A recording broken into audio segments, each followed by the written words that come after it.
The year is 2003.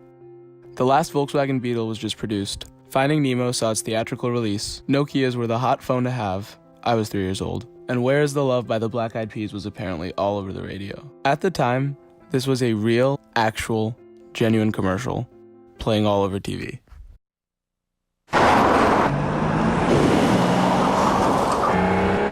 The 2003 Lincoln LS V8 and BMW 540i recently went head-to-head in a series of handling tests. The result? The LS V8 out-slaloms, out-corners, and has better handling performance than the BMW 540i. The new Lincoln LS V8, now available with special introductory financing. So I know at this point, a lot of you are probably still like, okay, and? But let me explain. This car is the definition of the phrase, weird flex, but okay. So nowadays, when you think of Lincoln, you probably think of cars like the MKZ, the Town Car, and the Navigator. Like, they're all luxurious, dressed-up Fords, apparently loved by Matthew McConaughey. But from 1999 to 2006, Lincoln actually built a pretty interesting car.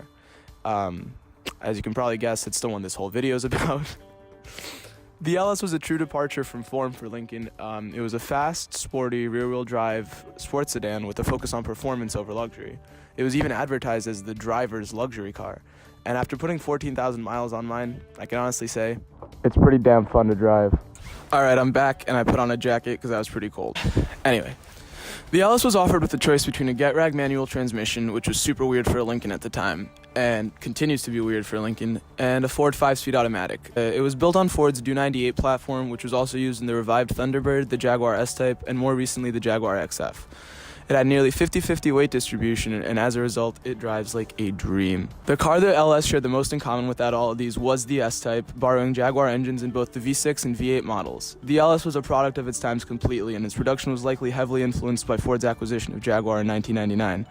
Basically a tuned-up, dressed-up, more luxurious, and more American version of the S-Type. It was marketed to compete against other European sports sedans like the Mercedes E-Class and, like you saw in the commercial, the BMW 5 Series. I'd say it did a pretty damn good job, and critics thought the same. It won Motor Trend Car of the Year in 2000. But I think it's a pretty cool part of automotive history. As the years passed, after the big splash the LS made in 2000, public interest in the car began to slow down. By 2003, Lincoln had cut the manual, and then in 2006, they cut the V6 at the beginning of the model year, and then eventually they cut the V8 due to lacking sales, and the LS was completely removed from Lincoln's lineup.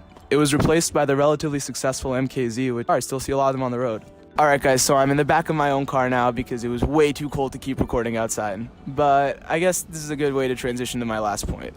For me personally, this car means the world. It's my first car. I got it around my 17th birthday last year when I got my driver's license. I live in New Jersey, so 17 is when we get our licenses.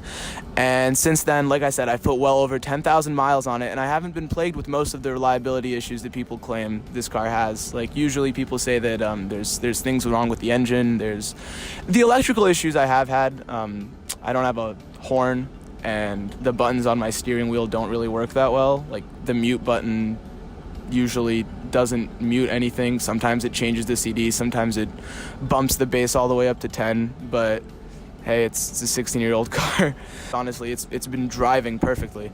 When I was looking for my first car, we went to the dealership looking for a Crown Vic, which was around $4,000, and this car had just been lowered to $5,000, so I'm super glad I walked out with this LS.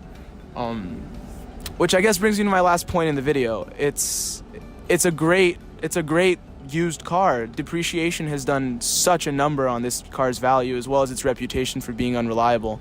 But with a little bit of preventative maintenance, and like if you watch out and you make sure you're getting a car that's in good condition, been taken care of, been maintained well, all of that, for under $5,000, because if you go through like a third party, not a dealership, like if you get a privately owned one, they're way cheaper, like $1,000, $2,000, $3,000. Even like I've seen some for $500 on Craigslist.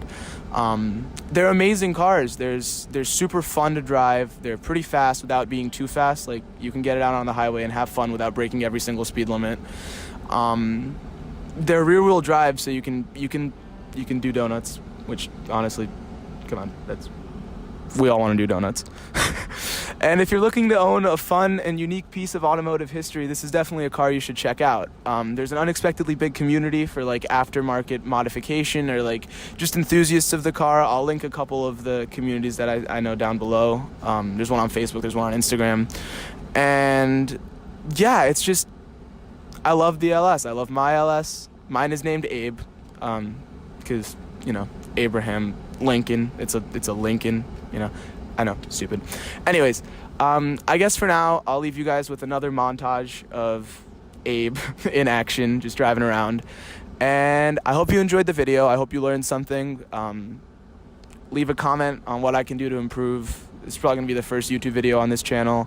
And I guess if you liked it, subscribe for more. Again, drop a like, comment, whatever. All that. All right. Peace. Every time I see you in the world, you always step to my girl.